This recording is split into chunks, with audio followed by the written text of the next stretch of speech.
అది అడవుల మధ్య దాగి ఉన్న చిన్న గ్రామం అంధకారపల్లి. సూర్యుడు అస్తమించగానే ఆ గ్రామంలో ఎవ్వరూ బయటికి రావడానికి సాహసం చేయరు. ఎందుకంటే అక్కడ చేతబడి నడుస్తుంది. ఆ గ్రామంలో ఒకడు ఉండేవాడు. అతని పేరు వీరభద్రుడు. వాడి కళ్ళు ఎప్పుడూ ఎర్రగా మెరిసేవి. ముఖం మీద భయంకరమైన చిరునవ్వు. వాడు చేతబడి ఆచారి. ప్రతి అమావాస్య రాత్రి గ్రామం బయట ఉన్న శ్మశానంలో మంత్రాలు, నరబలి, రక్తహోమాలు, వినిపించే అడుపులు రాత్రంతా గ్రామాన్ని కుదిపేవి. ఒక్కొక్కరుగా గ్రామస్తులు కనిపించకుండా పోవడం మొదలైంది.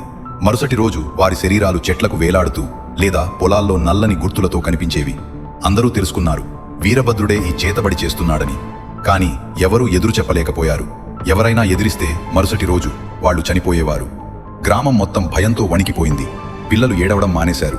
ఆడవాళ్లు రాత్రిళ్లు దేవుణ్ణి కూడా పిలవడానికి భయపడేవారు.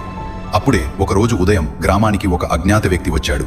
తెల్లటి వస్త్రాలు, కళ్లలో అపారమైన శాంతి, చేతిలో రుద్రాక్షమాల. అతను ఒక పూజారి. అతను అన్నాడు, ఈ గ్రామాన్ని కబళించిన చీకటిని నేనే తొలగిస్తాను. ఆ రాత్రి అమావాస్య. వీరభద్రుడు తన శ్మశానంలో మంత్రాలు చదువుతుంటే ఆకాశం మెరుపులతో చీలిపోయింది. పూజారి అక్కడికి చేరాడు.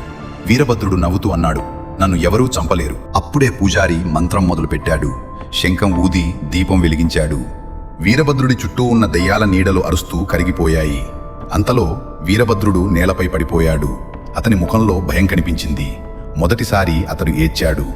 పూజారి అతని తలపై చేయి పెట్టి అన్నాడు, చీకటిలో పుట్టినవాడివి కాదు, చీకటిని ఎంచుకున్నావు. ఆ క్షణంలో వీరభద్రుడి చేతబడి శక్తి అంతా కరిగిపోయింది. అతడు మారిపోయాడు. తర్వాతి రోజు గ్రామంలో సూర్యుడు కొత్తగా వెలిగినట్టుగా అనిపించింది. ఎక్కడా భయం లేదు. అంధకారపల్లి మళ్లీ జీవితం పొందింది. కానీ గ్రామస్తులు ఇప్పటికీ చెప్తారు, చీకటి ఎప్పుడైనా తిరిగి రావచ్చు, కానీ ధర్మం ఉంటే భయం ఉండదు.